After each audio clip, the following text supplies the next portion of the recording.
आणि त्यावेळेस नगरपालिकेची परिस्थिती दयनीय होती, आर्थिक परिस्थिती खराब होती आणि ते पैसे नगरपालिकेने भरायचे होते.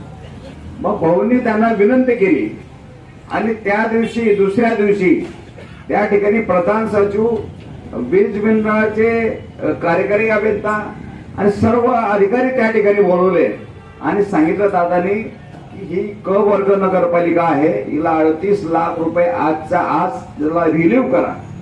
आणि त्या दिवशी ऑर्डर झाली आणि दुसऱ्या तिसऱ्या दिवशी एमएससीबीला 38 लाख रुपये जमा झाले. म्हणजे इतकं काम करण्याची तळमळ त्यांची होती. दुसरं म्हणजे राजकीय लोक असतील, सामाजिक लोक असतील, दोन गुणांमधून, दोन कार्यामधून हे पुढे होत असतात. एक संघर्षामधून माणूस पुढे होतो, एक सत्तेच्या माध्यमातून विकासामधून पुढे येतो. दादा हे सत्तेच्या विकासामधून त्यांनी विकास या महाराष्ट्राचा केला. सर्व भारतातील लोक बारामतीला जातात. दादा, तुम्ही ज्या ज्या ठिकाणी पाऊल ठेवलं असेल, महाराष्ट्रातल्या कुठल्याही जिल्ह्यात, कुठल्याही तालुक्यात, कुठल्याही खेड्यापाड्यामध्ये गेले असणार, त्यावेळेला मात्र एक भाषण आपलं नक्की असायचं की वेळेचा पक्का आहे. आणि उभ्या महाराष्ट्रामध्ये वेळेचा पक्का असलेला माणूस आपल्या सगळ्या महाराष्ट्राने बघितलेला आहे. मी वेळेचा पक्का आहे. दुसरा तुमचा शब्द असायचा की मी शब्दाचा पक्का आहे. एखाद्या गावात गेल्यानंतर एखाद्या सभेमध्ये एखाद्या कार्यकर्त्याला त्यांनी शब्द दिला की मी हे करेल, तर तो करून दाखवण्याची हिंमत ही अजितदादांमध्ये आपण सगळ्यांनी अनुभवलेली.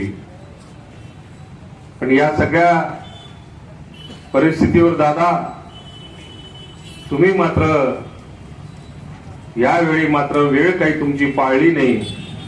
उभ्या महाराष्ट्राची जी इच्छा होती की पुढचे काय अनेक वर्ष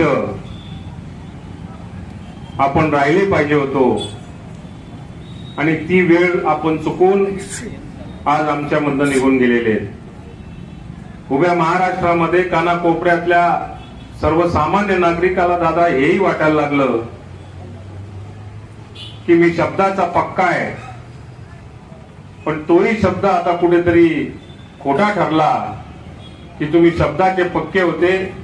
आमच्या सारख्यांच्या मागे, शेतकऱ्याच्या मागे, महाराष्ट्रातल्या जनतेच्या मागे तुम्ही खंबीर उभं राहण्याचा शब्द दिला होता, पण दादा तो तुमच्याकडनं पाळला गेला नाही. हे आमचं या ठिकाणी कमी असलेलं नशीब मला सांगावंसं वाटतं. एक सर्वसामान्य कुटुंबातल्या व्यक्तीला राज्याच्या मंत्रिमंडळामध्ये घेऊन जाणारा दादा, की ज्याला कुठलीही राजकीय पार्श्वभूमी नसताना सुद्धा पण राज्याच्या मंत्रिमंडळामध्ये आप्पा असेल, मी असेल, असे अनेक असतील की त्यांना नेतृत्व करण्याची संधी आज दादांच्या माध्यमातून आमच्या सारख्याला मिळत गेली.